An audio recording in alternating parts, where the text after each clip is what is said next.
வணக்கம். நான் டாக்டர் பாலமுரளி, காவேரி மருத்துவமனையில் ஸ்பைன் அண்ட் நியூரோ சர்ஜனாக இருக்கிறேன். என் கூட வந்து doctor Manikandan, மேக்ஸ்லோ facial and orthodontist இருக்காரு. கூட வந்து medical superintendent doctor Mahesh from Kaveri hospital இருக்கோம். ஸோ இன்னைக்கு வந்து இந்த ப்ரெஸ் மீட்டில் ஒரு 5 வயது பெண் குழந்தை ஒரு கிரேனியோஃபேஷியல் சர்ஜரி, அதாவது மண்ட ஓட்டில் ஒரு பிறந்ததுலேருந்து இருக்கக்கூடிய ஒரு பிரச்சனையினால ஒரு அறுவை சிகிச்சை, ஒரு ரேர் ஆப்ரேஷன், ரேர் ப்ராப்ளம், அதை செஞ்சதை பற்றி நாங்கள் பேச வந்திருக்கோம். ஸோ இப்போ இந்த ஸ்கல் மாடல் பார்த்தீங்கன்னா, நம்ம பிறக்கிறப்ப வந்து எல்லாருமே வந்து ஒரு நார்மல் ஷேப்பில் இருப்போம். நம்ம ஃபேஸு, கண், மூக்கு, மண்டை ஓடு, தாடை, உதடுகள், ஸோ இது எல்லாமே வந்து ஒரு ஷேப்பில் இருக்கும். இது சில டைம் சில குழந்தைகள் இது வந்து கொஞ்சம் அப்நார்மலாக பிறப்பாங்க. நீங்கள் நீங்களே சில டைம் ரோட்டில் பார்த்துருப்பீங்க. சில கண்ணு பிதுக்கி இருக்கும், சில மண்டை ஓடு வந்து பெருசாக இருக்கும், ரொம்ப சின்னதாக இருக்கும், தாடை கரெக்டாக இருக்காது, மூக்கு கரெக்டாக இருக்காது. ஸோ இந்த மாதிரி பிரச்சனைகள் வர்றதுக்கு காரணம் ஜெனட்டிக்காக அவங்க வந்து கருவில் உருவாகிறப்பயே வர சில பிரச்சனைகள். இதுக்கு வந்து காஸ்மெட்டிக்காகவும் அந்த குழந்தைகள் வளர்கிறப்ப ரொம்ப பார்க்கறதுக்கு சில டைம் ஒரு பிரச்சனையோடு இருப்பாங்க. ஸோ ஸ்கூலுக்கு போனாங்கன்னா கேலி பண்ணுவாங்க, ஏன்னா முகம் ரொம்ப டிஃப்ரெண்ட்டாக இருக்கும். அதே மாதிரி வந்து அவங்களுக்கு மூளை வளர்ச்சியிலையும் பிரச்சனைகள் வரலாம், தலைவலி வரலாம், மூளை வந்து வளர்ச்சி குறையும், அதனால நிறைய சைக்கலாஜிக்கல், பிஹேவியரல் மற்ற பிரச்சனைகளும் வரும். இதுக்கு வந்து ஒரே சொல்யூஷன் வந்து சர்ஜரி தான். இந்த அறுவை சிகிச்சை மூலியமா இந்த ஆப்ரேஷன் பண்ணி நம்ம இந்த குழந்தைங்களுக்கு சரி பண்ணலாம். ஸோ இந்த மண்டை ஓடை வந்து பார்த்தீங்கன்னா இதுதான் ப்ராப்ளம் இருக்கிறது. ஸோ இதை வந்து நம்ம அப்படியே நம்ம கலட்டி, ஒரு ஹெல்மெட் எப்படி கழட்டுறோமோ அந்த மாதிரி இந்த மண்டை ஓடை கலட்டி அதை கரெக்டாக ஷேப் கொண்டு வந்து அதை வந்து ஸ்க்ரூ ராட்லாம் போட்டு ஃபிக்ஸ் பண்ணி பழையபடி திருப்பி வச்சுருவோம். அதே மாதிரி இந்த மூக்கு சில டைம் ஒழுங்காக இருக்காது, இந்த பிரிட்ஜ் கரெக்டாக இருக்காது, இந்த கண் குழி வந்து ஒழுங்காக உருவாகாது. இந்த ஐப்ரோஸ் நம்ம பார்க்கறதுக்கு முதல்ல பார்க்கறது கண், ஐப்ரோ, மூக்கு, இதுதான் ஃபர்ஸ்ட் பார்த்தோன்னே தெரியும். அது எல்லாமே அமுங்கி இருக்கும், இல்லாட்டி வெளியே வந்திருக்கும். ஸோ வெளியே வந்திருந்தா அதை உள்ள கொண்டு போகணும், அது அமுங்கி இருந்தால் அதை வெளியே கொண்டு வரணும். ஸோ அது வந்து ஒரு நார்மல் ஷேப் கொண்டு வரணும். ஸோ இது வந்து இந்த அறுவை சிகிச்சை வந்து கிட்டத்தட்ட ஒரு 6 to 10 மணி நேரம் ஆகும். ஒரு டீம் ஆஃப் டாக்டர்ஸ் பண்ணுறது. இது ரொம்ப வந்து ஒரு பெரிய operation. Plastic surgery, maxillo facial surgery, oral surgery, neuro surgeon, இவங்க எல்லாம் சேர்ந்து இந்த ஆப்ரேஷன் பண்ணுவோம். இந்த மாதிரி இந்த குழந்தைக்கு ரொம்ப ஒரு டிப்ரைவ்ட் ஃபேமிலியிலேருந்து வந்த குழந்தை. ஸோ இது வந்து நம்ம சப்சிடைஸ்ட் காஸ்ட்டில் நம்ம இந்த ஆப்ரேஷன் செய்தோம். இந்த மாதிரி பல குழந்தைகள் நாங்கள் கடந்த ஒரு 5-6 வருஷமா இந்த ஆப்ரேஷன் பண்ணிட்டு இருக்கோம். ஒரு கிட்டத்தட்ட ஒரு 10-15 குழந்தைகள் பண்ணியிருக்கோம். இன்னும் நிறைய பேர் இந்த பிரச்சனையோட வெளியே இருக்கிறாங்க, பட் யாரும் வர்றதில்லை, அவங்களுக்கு ஒரு பயம் இருக்கு. ஸோ இந்த ஆப்ரேஷன் பண்ணால் சக்ஸஸ் ஆகுமா, இவ்வளோ பெரிய ஆப்ரேஷன், மண்டவோட கழட்டி ஏதோ பண்ண போறேன்னு சொல்றாங்களே, உயிரோடு இருப்போமா, காம்ப்ளிகேஷன்ஸ் வருமா அப்படிங்கிறது. பட் பயப்பட வேண்டிய அவசியம் இல்லை. காவேரி ஹாஸ்பிட்டலில் எல்லா வசதிகளும் இருக்கு.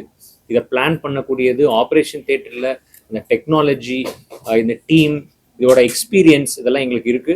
ஸோ இந்த ஆப்ரேஷன் நாங்கள் சக்ஸஸ்ஃபுல்லாக நிறைய குழந்தைங்களுக்கு பண்ணியிருக்கிறோம். இந்த விஷயத்தை நீங்கள் வெளியே கொண்டு போகணும், மற்றவங்கள்ட்ட கொண்டு போய் சேர்க்கணும் அப்படிங்கிறது இந்த நோக்கம். இதை பற்றி டாக்டர் மணிகண்டன் சில வார்த்தைகள் பேசுவார்.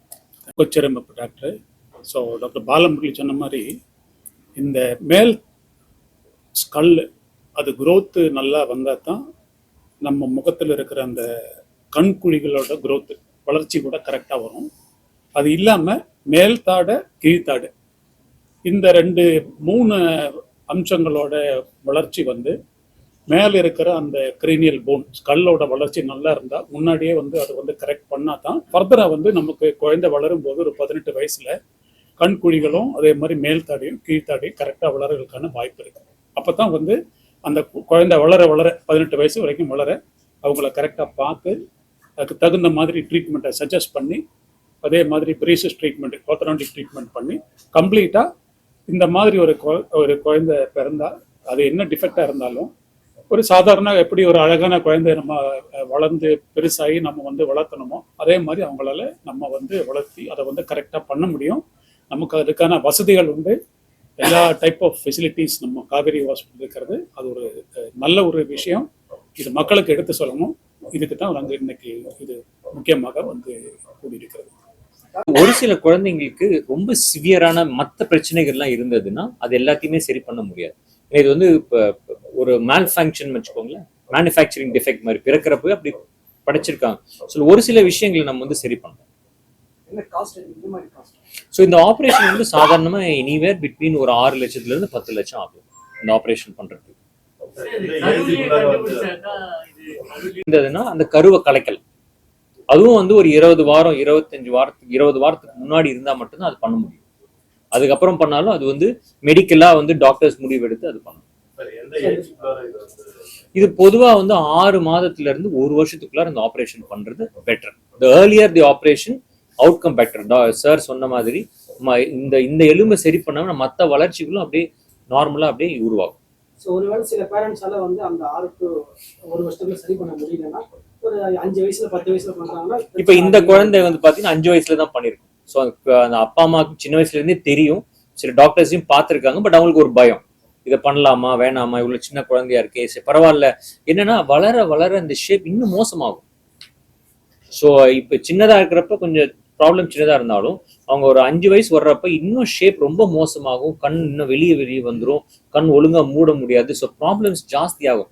ஸோ பொதுவாகவே நாங்கள் ஹாஸ்பிட்டலில் பார்க்குறது இந்த குழந்தைகள்லாம் ஒரு 5 வயசுக்கு மேலே தான். அது ஒரு ஸ்கூல், ஒரு கிண்டர் கார்டன் அங்கே போகிறப்ப தான் வந்து எல்லாரும் பேசுகிறாங்க, எல்லாரும் பார்க்குறாங்க, எல்லாரும் சொல்கிறாங்க. அப்போ தான் வந்து பேர ஐயோ நம்ம எதாவது பண்ணணும் அப்படின்னு வருவாங்க. ஒரு சில நோய்கள் பார்த்தீங்கன்னா பிறவிலே அவங்க அடுத்தடுத்த பரம்பரைகள் வருவது. இப்போ வந்து நீங்கள் ஒரு ஏர்லி ஸ்டேஜிங் சர்ஜரி பண்ணிடுறீங்க. ஸோ அவங்களுக்கு பெரியவங்களாகி கல்யாணம் ஆகிய பிறகு அவங்களுக்கு பிறக்க குழந்தைகளுக்கு பிரச்சனை வர வாய்ப்பு இருக்கு. இது வந்து ஜெனட்டிக் டெஸ்டிங் பண்ணலாம். ஸோ ஜெனட்டிக் டெஸ்டிங் பண்ணி நிறைய அதாவது இது வந்து 2 விதமா இருக்கு. ஒன்று பிரைமரி கிரேனியோசினோஸ்டோசிஸ் சொல்லுவோம், இன்னொன்று வந்து செகண்டரி. ஸோ செகண்டரினா இது கூட நாங்கள் இந்த படத்துல காட்டின மாதிரி கை ஒழுங்கா வளராது, ஹார்ட் இதயம் ஒழுங்கா வளராது. ஸோ இது வந்து இன்னும் கொஞ்சம் severe form of the problem. So அவங்கெல்லாம் வந்து ஜெனட்டிக்காக கண்டுபிடிக்கும். அப்படி கண்டுபிடிச்சோம்னா நம்ம வந்து இது பரம்பரையிலையும் வரக்கூடிய வாய்ப்பு இருக்கு. ஸோ அந்த மாதிரி இருக்கிறப்ப அவங்க 2வது தடவை பிரெக்னன்சி போறப்ப இப்போ அதே அம்மா வந்து இன்னொரு குழந்தை பெற்றுக்கலாமா அப்படின்னா கண்டிப்பா பிரெக்னென்ட் ஆகலாம். பட் என்ன பண்ணுவோம்னா செகண்ட் டைம் பிரெக்னென்ட் ஆகிறப்ப அந்த ஸ்கேன்ஸ்லாம் ரொம்ப விஜிலண்டா பார்ப்போம், நிறைய ஸ்கேன் பண்ணுவோம், ஸ்பெஷலைஸ் சென்டருக்கு அனுப்பி அவங்கள ஸ்கேன் பண்ணி பார்ப்போம். ஸோ இந்த அடுத்த குழந்தைக்கு இருக்கான்னு அந்த சான்ஸ் வந்து 3 to 5%.